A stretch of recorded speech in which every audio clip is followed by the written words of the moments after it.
I'll never forget the morning I walked out to start my chores and found a brand new Bentley, parked across my barn door like it owned the place.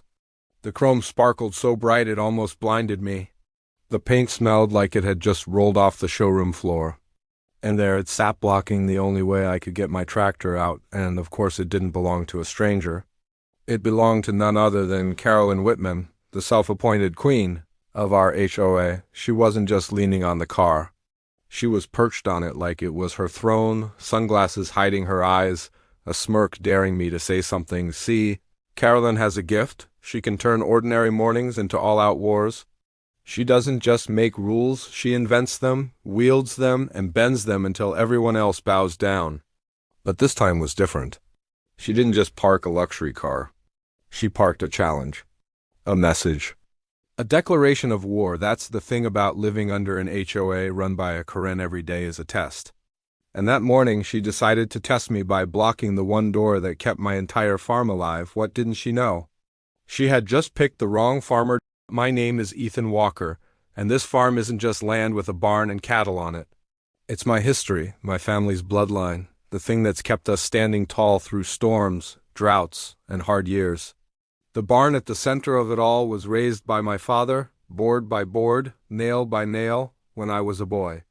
My grandfather planted the oaks that shade the pasture and taught me to mend fences long before I was old enough to drive. This land has carried generations of walkers, and every inch of it has a story written in sweat around here. Mornings always started the same way.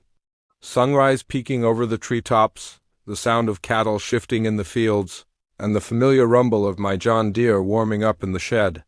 That tractor wasn't just machinery, it was part of my life's rhythm. Get it out, haul the hay, feed the herd, check the fence lines, and get to work. Simple, honest, necessary. The barn door wasn't decoration, it was survival. If it stayed closed, my entire operation slowed to a crawl, but things changed when the HOA moved in. Started a few years back when city folks looking for cheaper taxes and a taste of country life bought up plots around the farm. They came with their manicured lawns, designer patio furniture, and expectations that the countryside would stay just as spotless as their granite countertop kitchens. To them, the rooster crowing at dawn was noise pollution. Hay bales stacked along the fence were an eyesore. Even the smell of fresh-cut alfalfa was offensive. And leading the charge was Carolyn Whitman, or as most folks came to call her, Karen with a capital K. Carolyn was everything you'd expect from a suburban HOA president. Expensive clothes, a voice sharp as glass, a clipboard in one hand and a complaint form in the other. She treated bylaws like scripture and her neighborhood meetings like Sunday service, where she played both preacher and judge. She believed her title gave her authority to control more than lawns and fences. She believed it gave her authority over me the very first time she came to my farm. She wrinkled her nose like she'd just caught a whiff of a dead animal. This structure, she said, pointing at my barn, doesn't meet community aesthetic standards. I laughed out loud. That barn had survived tornadoes, storms, and decades of use. It was a symbol of grit and resilience. But to Carolyn, heritage meant last season's designer handbag passed down from her mother. From that day forward, she treated my entire operation like it was a problem she needed to erase. The complaints never stopped. The rooster crowed too early. My dogs barked at her poodle. My hay bales were stacked too close to the property line. The tractor made dust on the gravel. Rode even the smell of manure carried across her backyard. Spa days once. During harvest season, she marched into my yard and demanded I cover all the hay with tarps because it ruined the community view. I asked her if she wanted me to put curtains on the cows, too.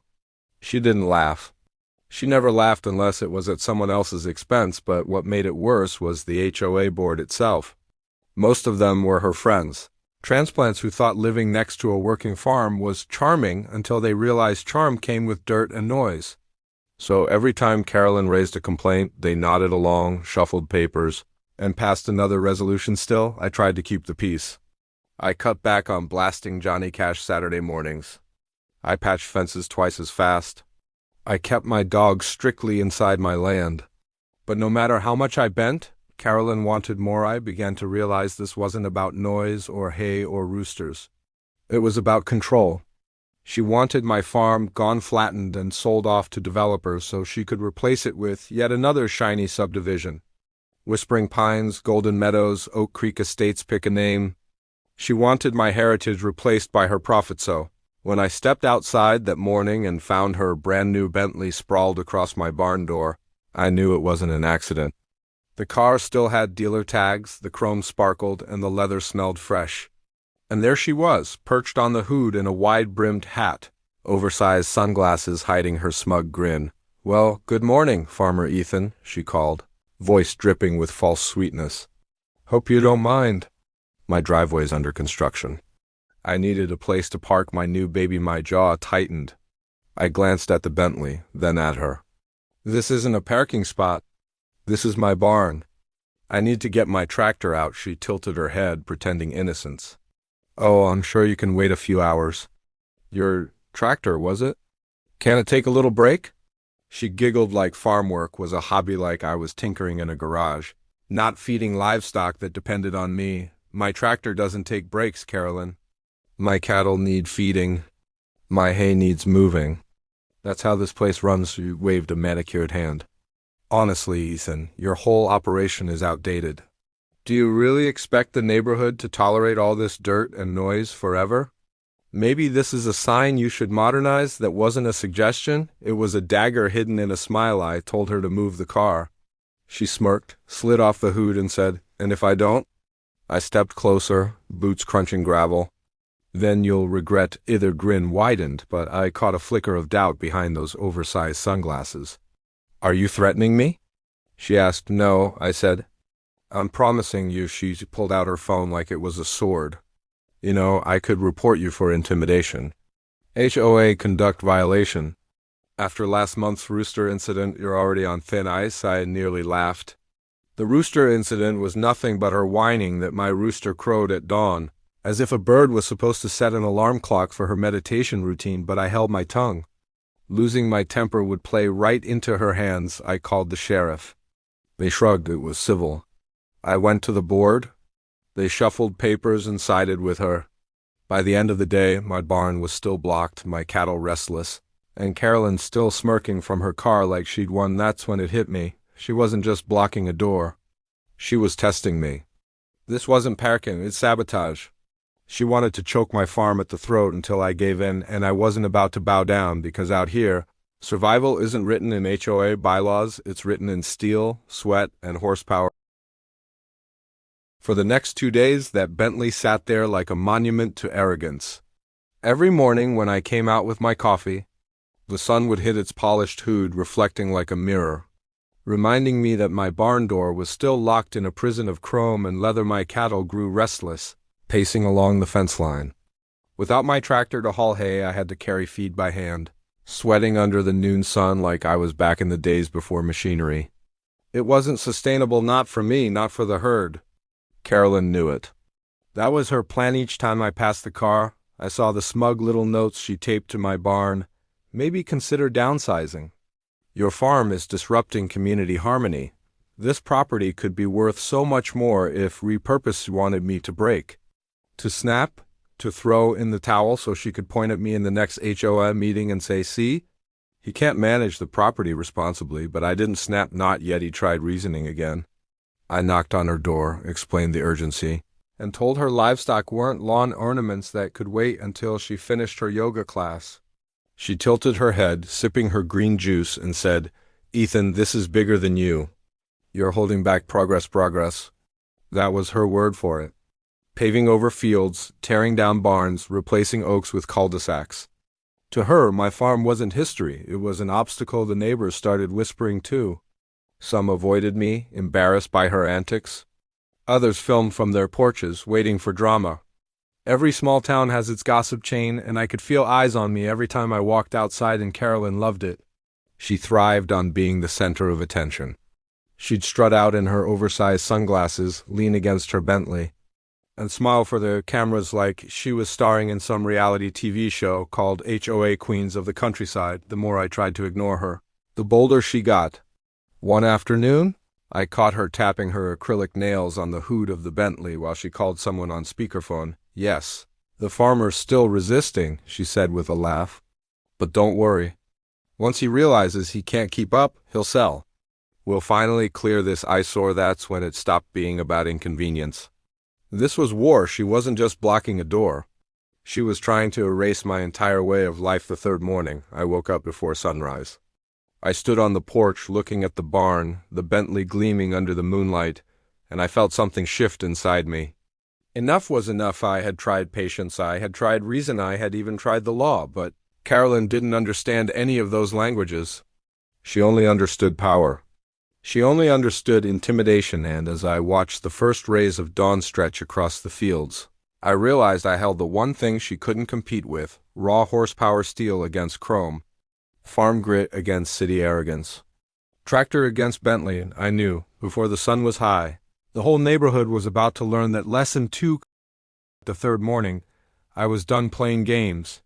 I woke up before dawn, pulled on my boots, and stood on the porch with my coffee steaming in the cool air. The barn loomed in the shadows, the Bentley gleaming like a polished jewel in front of it. It wasn't just a car anymore. It was a blockade, a taunt, a symbol of everything Carolyn thought she could take from. May walked across the gravel, each step echoing in the silence. My cattle were bawling in the fields, hungry and restless, their cries cutting through the mist. I laid a hand on the barn door, feeling the weight of generations behind it, the same door my father had swung open every morning, the same door my grandfather had built with his own hands. And there it was, locked shut by someone who thought her luxury sedan was worth more than my family's history. I called her. Straight to voicemail. I knocked on her door until my fists hurt. No answer. Carolyn knew exactly what she was doing. She wanted me desperately. By mid-morning, the neighborhood was stirring. People peeked through curtains, dogs barked, and I caught the glint of phone cameras aimed in my direction. Out here, news didn't travel by word, it traveled by whispers and lenses. Carolyn thrived on it. Around 10, she finally strolled out of her house.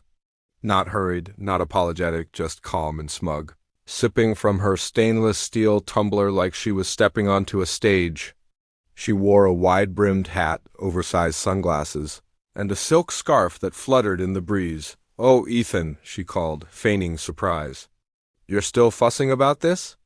It's just a car. Surely you can work around." I clenched my jaw. "I've carried hay by hand for 2 days. My cattle are hungry, and I need that tractor." "Move the car." She tilted her head, all innocence. "You farmers are so dramatic. Maybe if you downsized, it wouldn't be such a problem." My fist tightened. "Carolyn, this isn't about downsizing. This is about you deliberately blocking me from doing my job." She laughed lightly. "Your job? Feeding cows?" "Ethan, this neighborhood is moving forward. We're building parks, walking trails, and modern amenities. Your farm doesn't fit? You're holding us back, that was it." The neighbors gasped, some recording every word. She had said the quiet part out loud, what she had really wanted all along. My land wasn't an inconvenience to her. It was her next target. "I told you before," I said slowly, steadying my voice. "This farm has stood for generations. It's not going anywhere." Her smirk widened.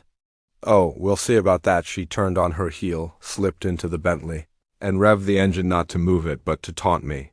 The purr of that car echoed like a dare across the gravel yard. That afternoon, I drove into town to see the sheriff again.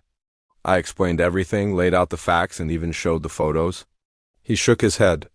"Ethan, it's private property, an HOA dispute. My hands are tied. You'll need to go through the board. A group of Carolyn's lapdogs who did whatever she wanted. I'd sat through enough of their meetings to know exactly how this would go. They'd pat me on the back, shuffle papers, and side with their queen. Sure enough, that evening I attended the meeting in the community hall. The fluorescent lights buzzed, folding chairs squeaked, and Carolyn sat at the head of the table like she was running Congress. I laid out my case: my barn blocked, my farm operations crippled, my livelihood threatened. When I finished, Carolyn leaned forward, tapping her pen on the table. "Thank you, Ethan, for your perspective.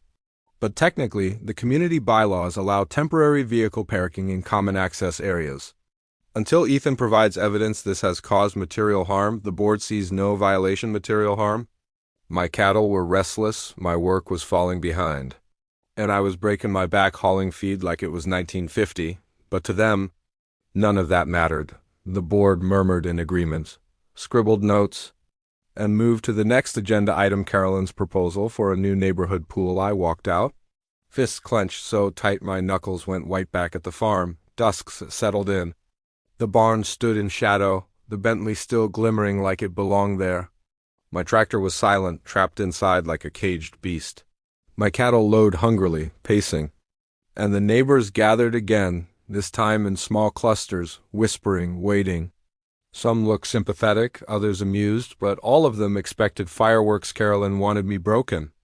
She wanted me humiliated in front of them all. She wanted me to kneel before her and beg, but she had made one mistake. She thought this was about rules, paperwork, and HOA votes. She thought the farm boy wouldn't fight back. What she didn't understand was that I'd been fighting my whole life against storms, against debt, against droughts that scorched the fields and winters that froze the cattle tanks solid. I'd never bowed then, and I sure wasn't going to bow to a woman with a luxury car and a clipboard, so I made my choice. If Carolyn wanted a show, I was going to give her on, not with words, not with paperwork, but with the only thing she couldn't ignore, horsepower. The fourth morning, I woke before my alarm. The air felt heavier, sharper, like even the wind knew something was about to happen. I laced up my boots, pulled on my hat, and stood at the porch watching the horizon blush with orange. The cattle were already bawling, pressing against the fences. They needed feeding. They needed me, and still, there it was, the Bentley, gleaming like a jewel dropped in the mud, blocking my barn door. Carolyn had left it there again, daring me to play her game. Only today I wasn't going to play. I walked across the gravel yard, the sound of my boots crunching louder than usual in the morning quiet. The neighbors were already peeking from behind curtains, some stepping out with their phones. Word had spread, and they all knew this standoff couldn't last much longer. I laid a hand on the barn door, breathed deep, and then unlocked it. The hinges creaked, the wood groaned, and with one push the door swung wide. Inside, my John Deere sat in the shadows like a green giant waiting for battle. I climbed in, slid the key into the ignition, and turned it. The tractor roared to life, the rumble shaking the walls, sending a shiver through the ground. Every head in the neighborhood turned. The sound brought Carolyn out of her house, bathrobe flowing, coffee mug in hand. She looked half amused, half annoyed. "Oh, Ethan," she called over the engine noise. "Really? You're going to throw a tantrum with your toy truck?" I didn't answer. I tightened my grip on the steering wheel, eyes locked on the Bentley. The neighbors gathered now, filming openly, murmuring. Some of them actually looked excited, like they'd been waiting for this. Carolyn marched closer, shouting over the tractor, "If you touch that car, I'll have you arrested. Do you hear me? This is destruction of private property." But I knew better. I'd already been to the sheriff. I'd been to the board. I'd tried patience, reason, and compromise. None of it mattered. Carolyn had boxed me into a corner, and now she was about to find out what happened when you corner a man who refuses to lose. I eased the clutch, the tractor lurching forward. Its massive tires crunched the gravel, its engine growling like a beast awakened. The crowd gasped, phones raised higher. Carolyn's face drained of color. "You wouldn't dare!" she screamed, pointing at me with her mug, but I did. The tractor closed the distance, shadows swallowing the Bentley. I could see my reflection in its chrome grille and the fear in Carolyn's wide eyes. And then steel met steel. The crunch echoed like thunder. The Bentley's rear crumpled under the weight of the tractor's loader, metal bending like foil. Glass shattered, alarms blared, and Carolyn shrieked, stumbling backward, spilling her coffee across the gravel. I didn't stop. I pushed forward, the tractor grinding the luxury car deeper into the dirt, dragging it a few feet before crushing it flat against the barn wall. The once pristine Bentley sagged, its polished frame reduced to twisted ruin. The neighborhood erupted, gasps, cheers, even laughter. Phones captured every second. The story was already racing through social media faster than Carolyn could dial 911. I killed the engine and climbed down, boots landing hard on the gravel. I stood there, breathing heavily, staring at the mangled wreckage. Carolyn was frozen, hands trembling, mouth open, but no words coming out. Her sunglasses had fallen into the dirt, cracked in half. For once, the queen of the HOA was speechless. I stepped closer, voice low but steady. I told you. This barn doesn't move for anyone. And neither do I for a moment. Silence hung heavy. Then, from the back of the crowd, someone clapped. Another followed. And then laughter rippled through the neighbors, breaking the tension. Even those who had once sided with Carolyn couldn't help but grin.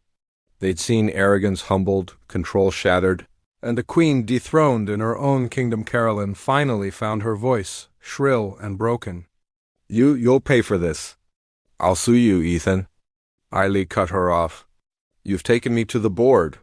You've taken me to the sheriff. You filed complaints and written letters. None of it worked. So go ahead, Carolyn. Do your worst. Because I promise you out here, horsepower wins every time. The crowd buzzed, people nodding, some even patting my shoulder as they walked away. Carolyn stood alone, staring at the crushed remains of her pride and joy. Her kingdom in ruins, and for the first time since this war began, I felt the weight lift. The barn was free. The farm was alive again. And Carolyn? She'd just learned the most expensive lesson of her life. When the dust finally settled and the echoes of steel crushing chrome faded into the morning air, I felt something I hadn't in a long time. Quiet. Not silence, but peace.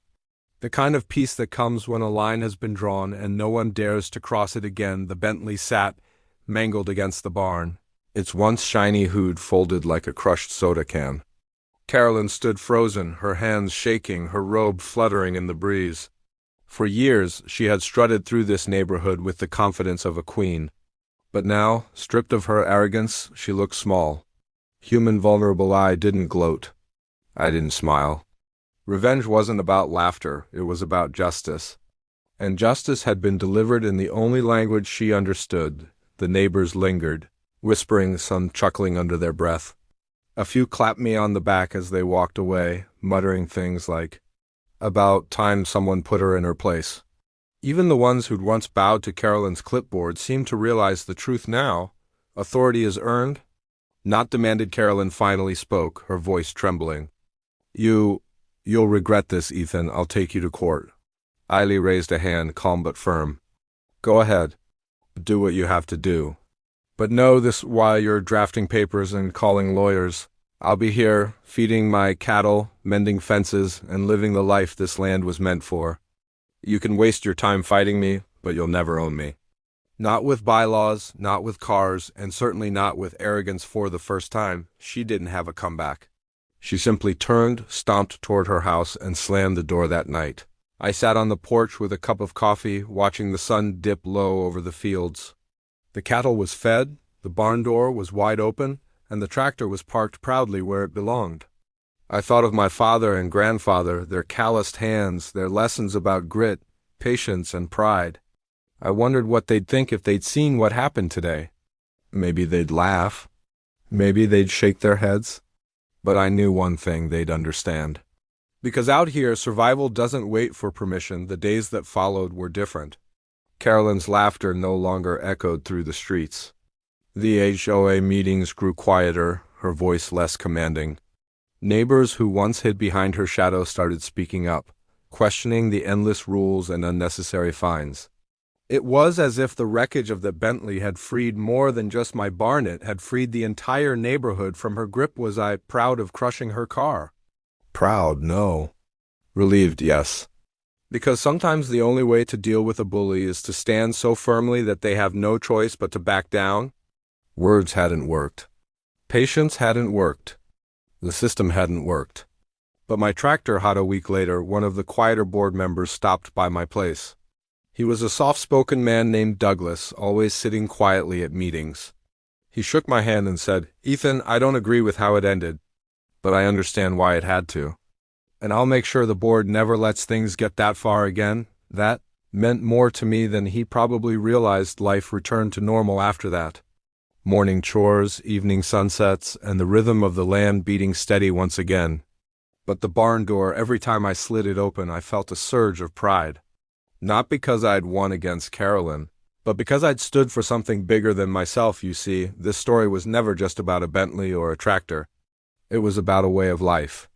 about a farmer refusing to let arrogance, money, and fake authority dictate the terms of his heritage. Carolyn thought she could own the neighborhood. She thought she could bend the rules until everyone broke. But she forgot one thing. When push comes to shove, horsepower always has the last word, so if you take anything from this story, let it be this bullies only win if you let them. Stand your ground, hold your line, and when the moment comes, don't be afraid to remind them that some of us still answer to something greater than money or rules out here. We answer to the land, to the cattle that need feeding, to the barns built by calloused hands, and to the quiet pride of knowing we'll never bow to anyone who mistakes arrogance for authority, and that's a lesson Carolyn will never forget.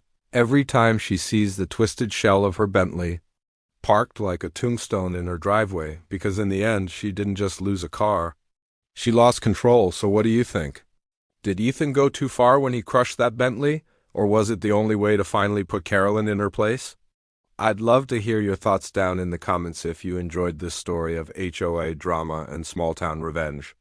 Make sure to hit that like button, share this video with your friends, and of course subscribe to OS Stories 87 for more unbelievable tales just like this one. Because trust me, this isn't the last time a so-called HOA queen learns a very expensive lesson.